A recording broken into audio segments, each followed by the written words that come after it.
Direito Empresarial Café com Leite. Um gole de conhecimento jurídico na sua rotina.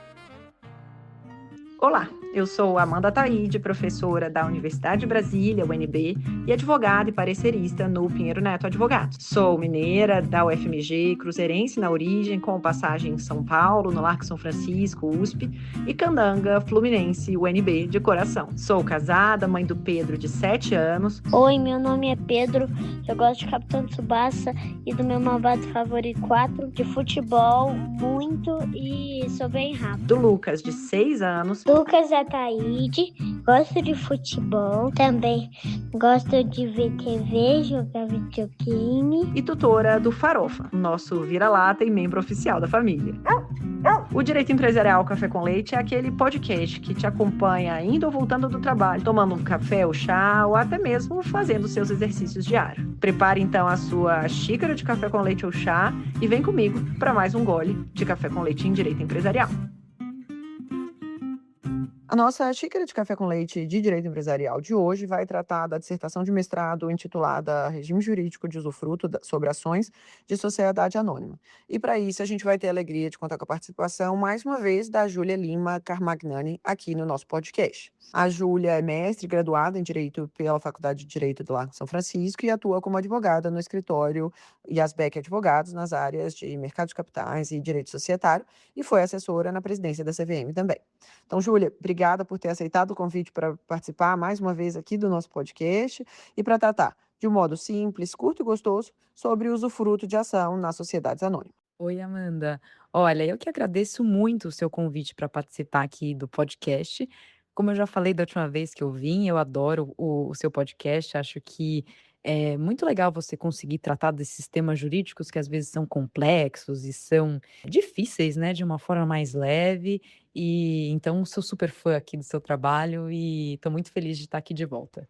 Então, Júlia, conta aqui pra gente um pouquinho como que foi o processo de identificar esse tema como um tema de pesquisa de mestrado. Você já veio aqui, né, no nosso podcast para tratar de um dos textos fundantes desse tema de usufruto de ações de autoria do professor Comparato. A gente já teve aqui também a Maria do Céu comentando a tese de doutorado dela sobre usufruto. Conta como que esse tema chegou a você, por que você decidiu escrever e como que foi o processo de redação. Claro, Amanda.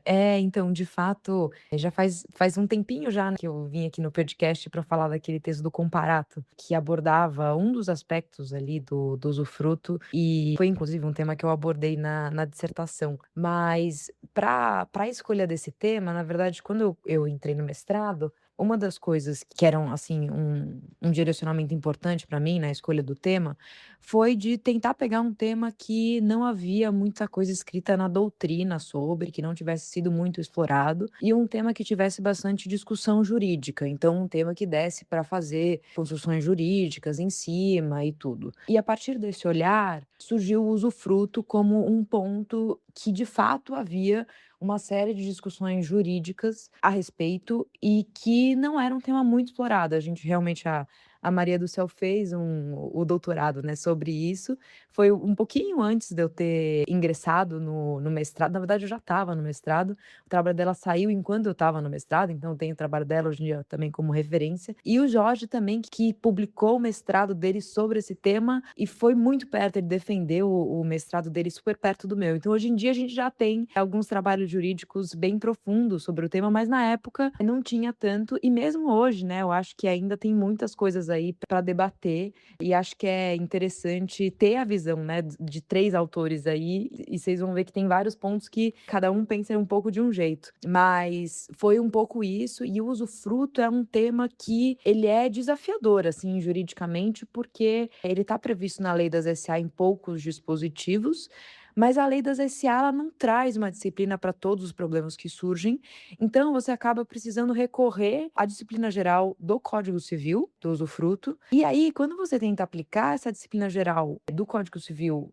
para o universo das sociedades anônimas, uma série de questões surgem e uma série de problemas e desafios. Então, eu acho que o tema é interessante por isso também. É um tema interdisciplinar que exige, assim, muita razoabilidade, em primeiro lugar, nas interpretações, e em segundo lugar, exige construções jurídicas que eu considero complexas para a gente conseguir solucionar alguns problemas que surgem na prática a partir de temas gerais ali, né, da disciplina geral do Código Civil, que muitas vezes não vai se amoldar perfeitamente ao universo das sociedades anônimas, porque ele não foi pensado para isso. Então, eu acho que é um tema interessante, que é bastante complexo e desafiador, e foi por isso, na verdade, que eu escolhi. Então vamos lá, qual que é a natureza jurídica e as condições de validade e de eficácia do usufruto sobre ações na sociedade anônima? Então, Amanda, até para responder a sua pergunta, dando um passo atrás aqui, eu achei interessante dar esse contexto geral antes de entrar especificamente nesse ponto. Quando eu fui construir o meu trabalho, eu optei por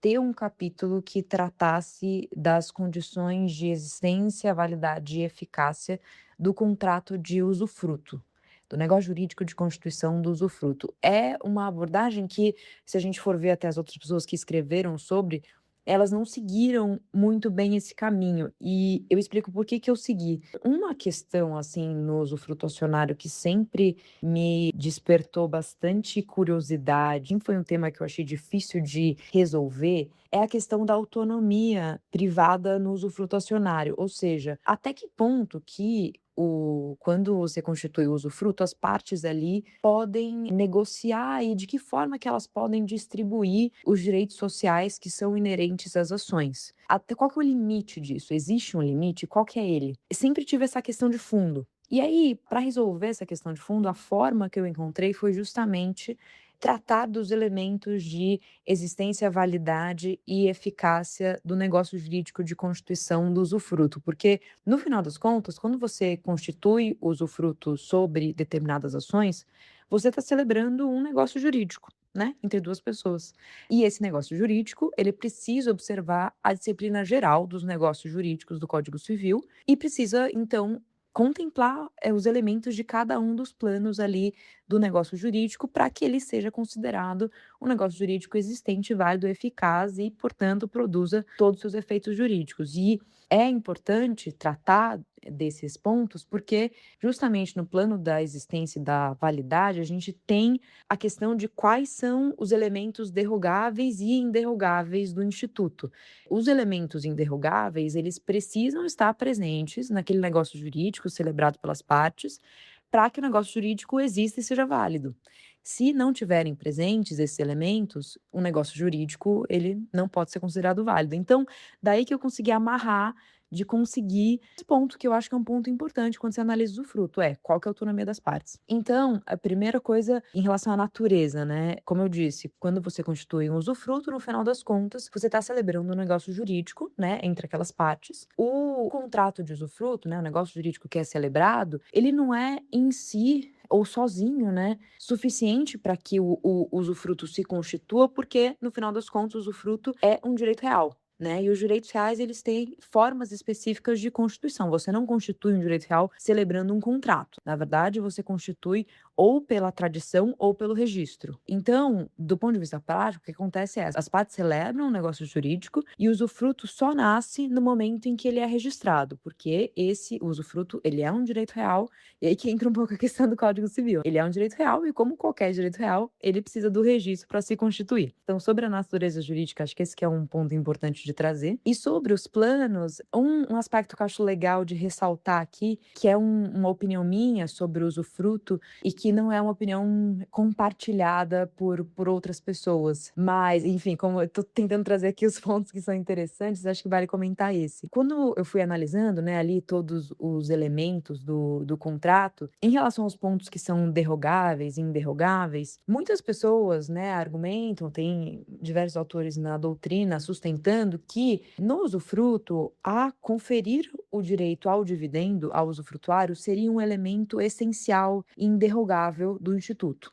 Na minha opinião, quando eu fui analisar esse tema, eu até entendo que não. Eu entendo que esse não é um elemento inderrogável. Eu entendo que é possível, sim, você constituir o usufruto sem conferir o direito de dividendo para o usufrutuário e conferindo outro direito para ele, o direito de voto, por exemplo. Esse me parece um arranjo possível. E por quê? Porque as pessoas que argumentam que esse é um elemento inderrogável, elas dizem que o usufruto, ele é essencial dele conferir os frutos, né, ao usufrutuário. Isso aí parte da definição do que é usufruto. E como no caso das ações o dividendo é o único fruto, aí a partir daí se sustenta que esse seria um elemento inderrogável. Eu entendo de outra forma, porque na realidade eu acho que o fruto, apesar de ser intuitivo a gente achar que isso é um elemento inderrogável do usufruto, isso não é verdade. E tem alguns motivos para isso. Por exemplo, o Código Civil admite que o usufruto confira apenas parte dos frutos para o usufrutuário.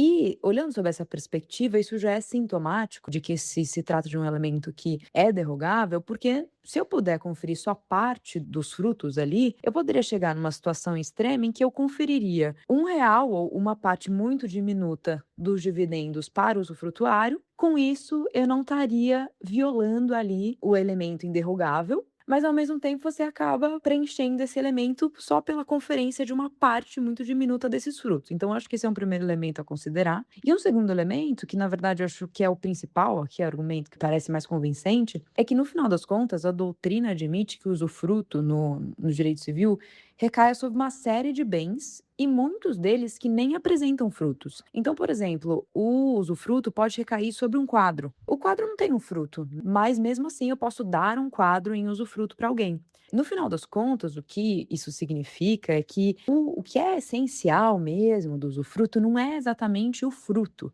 é o uso. É você dar o uso, a possibilidade do usufrutuário utilizar aquele bem por um determinado período de tempo, né? O usufruto é necessariamente um direito real temporário. Então, isso que me parece ser o essencial, o uso.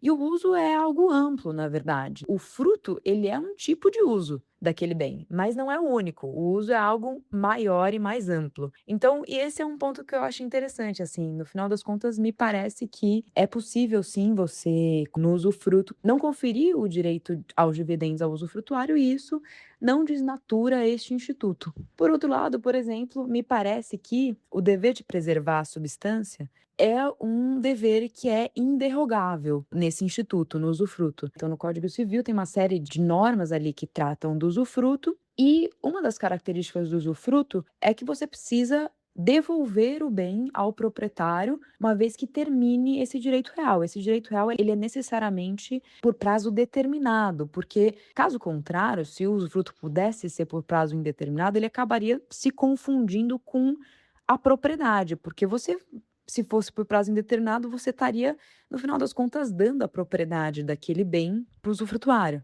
Então, por conta disso, é necessariamente por prazo determinado o usufruto, e quando termina o usufruto, você tem que devolver o bem para o proprietário no mesmo estado em que ele se encontrava. E daí que advém o dever de preservar a substância no usufruto. Então, esse dever, sim, me parece que é um dever inderrogável do Instituto, que o constitui, que é essencial para que haja usufruto e para que não haja propriedade, né, que é outro direito real. Então, esse sim me parece que é um elemento que precisa ser preservado pelas partes no usufruto acionário. E isso tem uma série de consequências aí quando a gente está tratando de direito de voto e etc.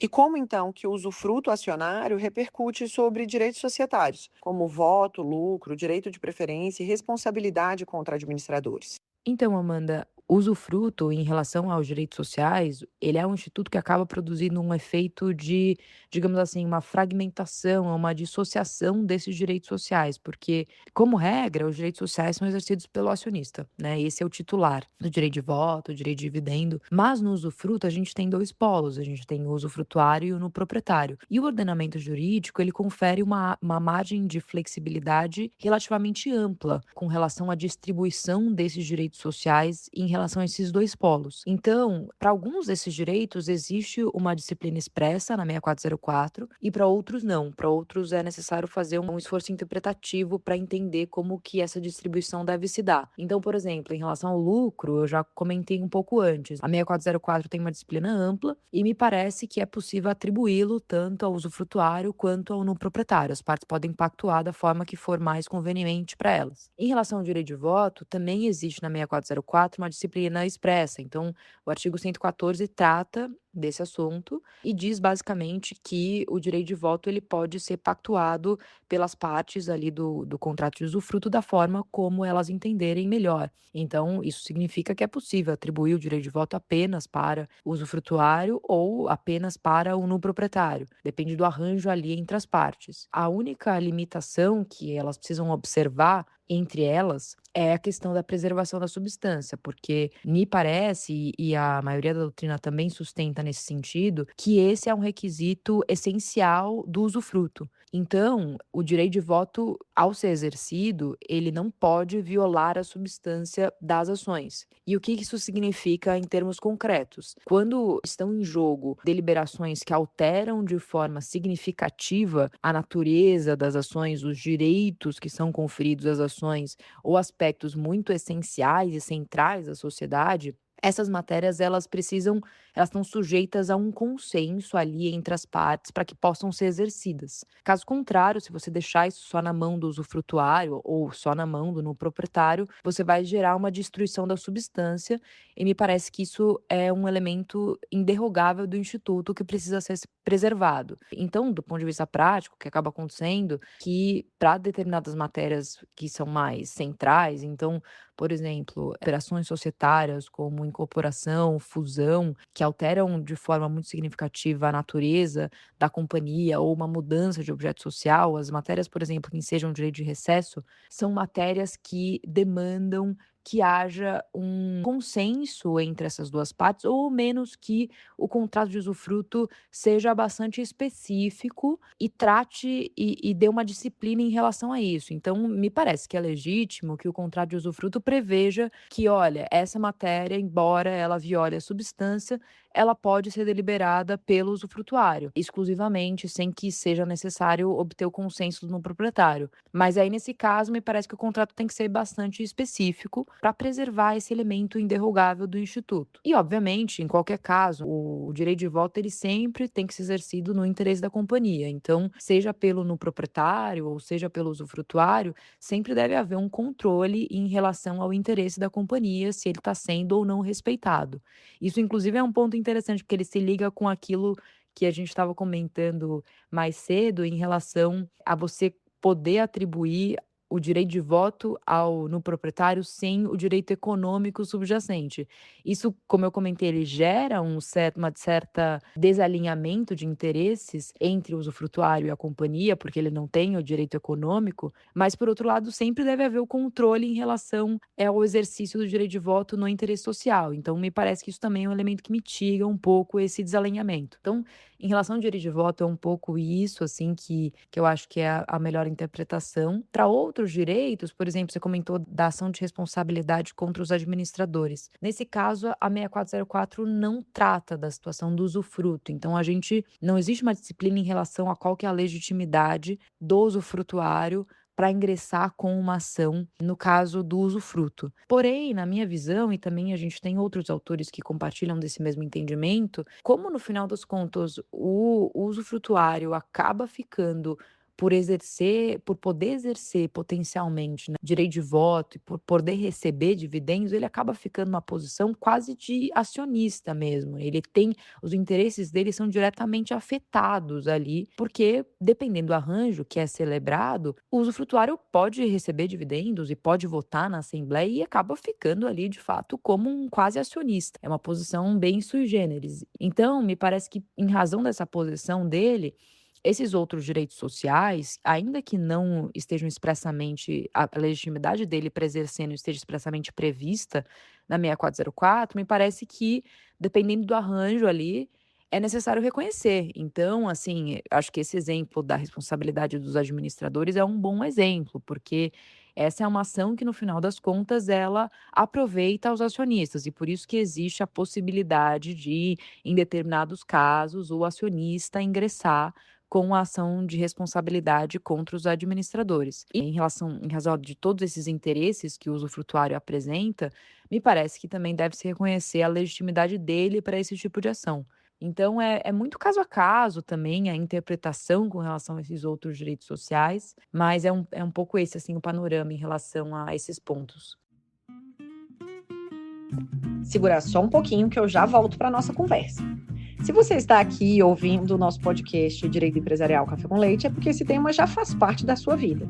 Se, além disso, você pensa em se especializar em áreas como o direito da concorrência, comércio internacional, compliance, anticorrupção, acordos sancionadores celebrados com o poder público por empresas ou pessoas físicas, direito empresarial, arbitragem e esportes, dá uma passada no meu site, amandataide.com.br/cursos digitais.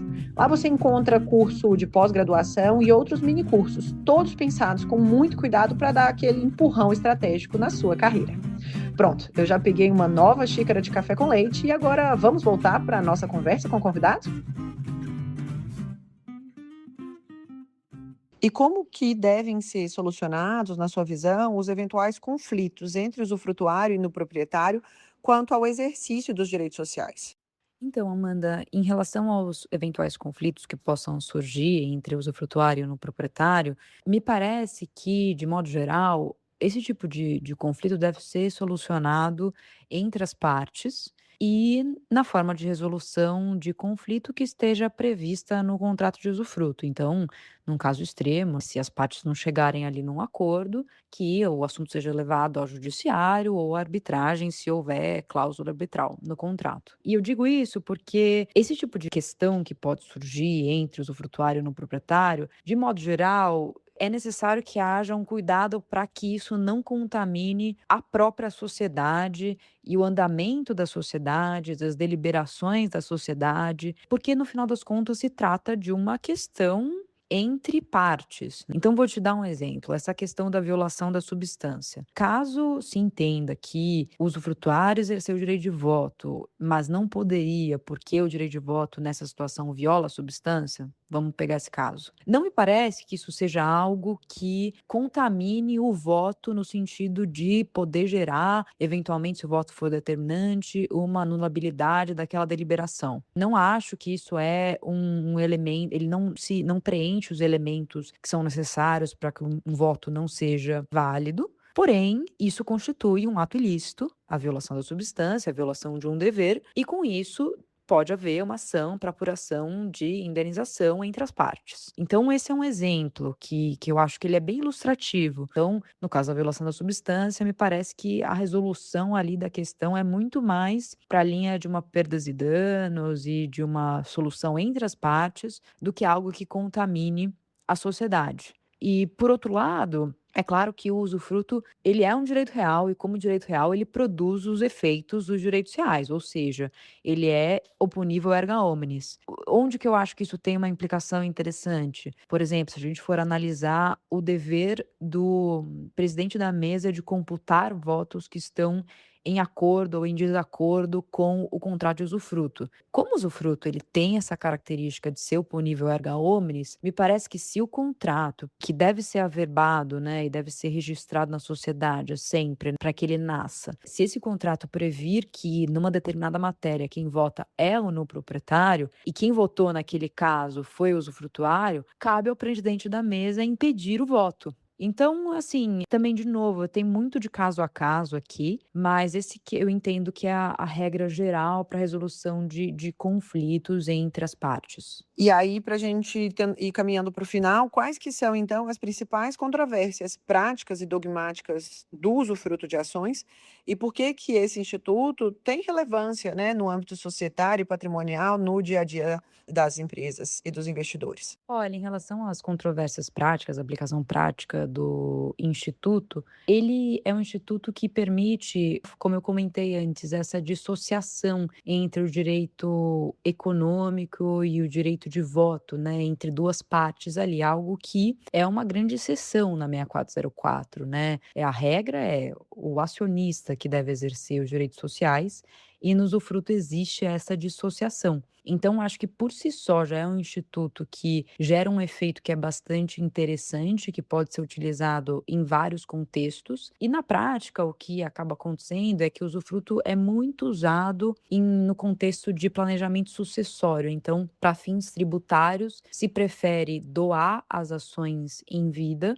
para os herdeiros e no proprietário, que é a pessoa que detinha nessas ações, fica com os direitos econômicos e políticos, por exemplo, e a ação já está ali na propriedade dos herdeiros, né, o que isso gera uma eficiência tributária. E tem várias empresas, assim, até empresas de capital aberto que têm esse instituto para esses fins. Então tem bastante aplicação prática nesse sentido e tem outras aplicações também. Então, por exemplo, a gente pode ser muito criativo, né?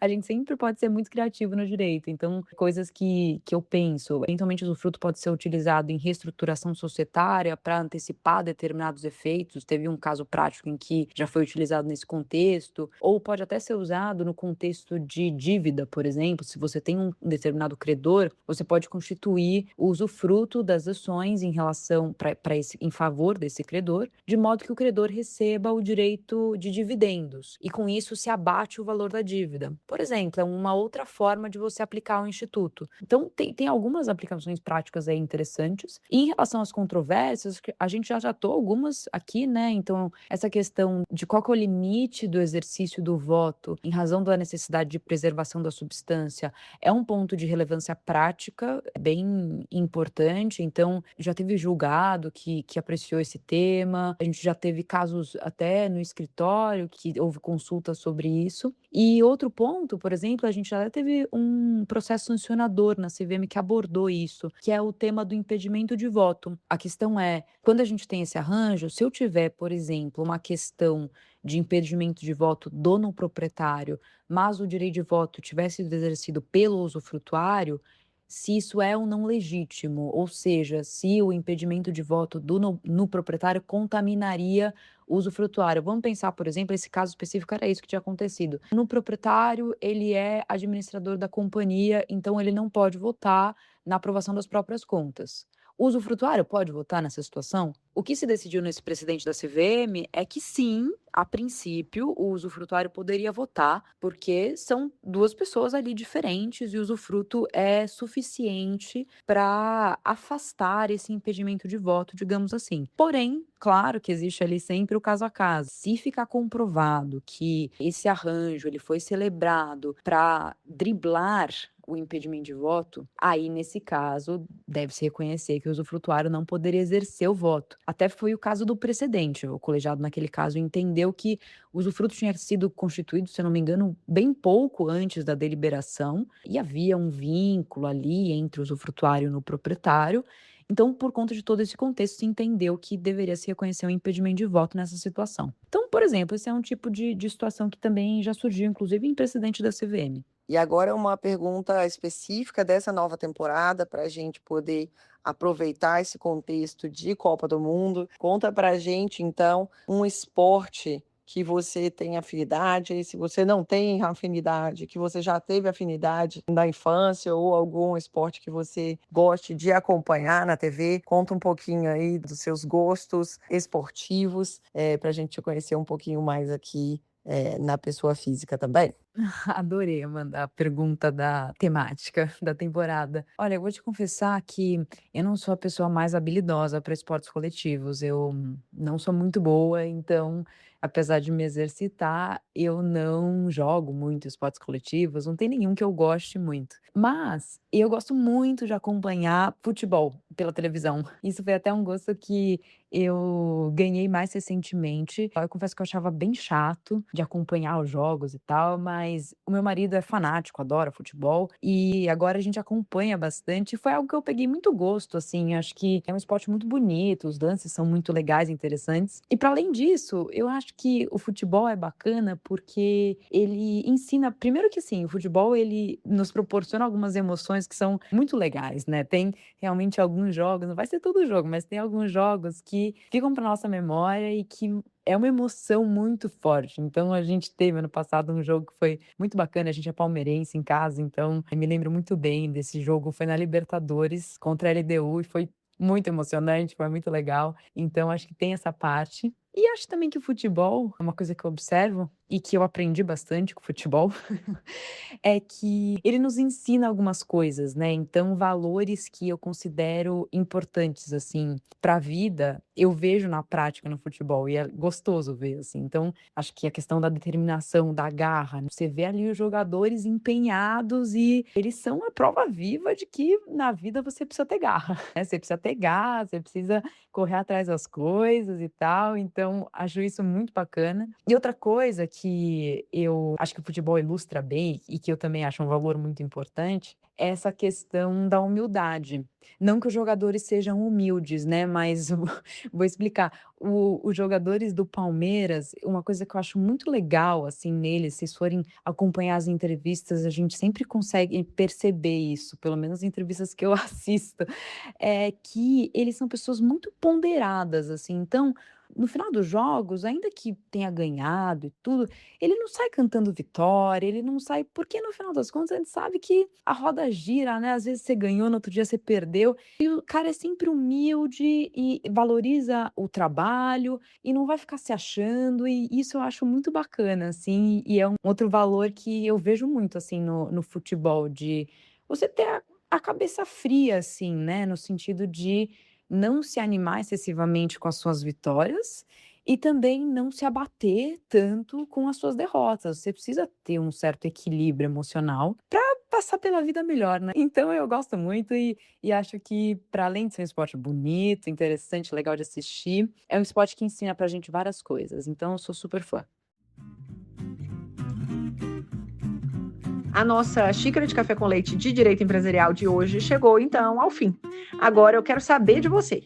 O episódio foi útil? Fez sentido para a sua vida profissional ou acadêmica? Você quer continuar essa conversa fora daqui? Se sim, acesse podcast.direitoempresarialcafécomleite.com.br e me siga nas redes. Instagram, @Direito Empresarial Café com Leite, no YouTube, @Professora Amanda Taide, no LinkedIn, Amanda Taide. Obrigada pela companhia e até o próximo episódio do Direito Empresarial Café com Leite. Tchau, tchau!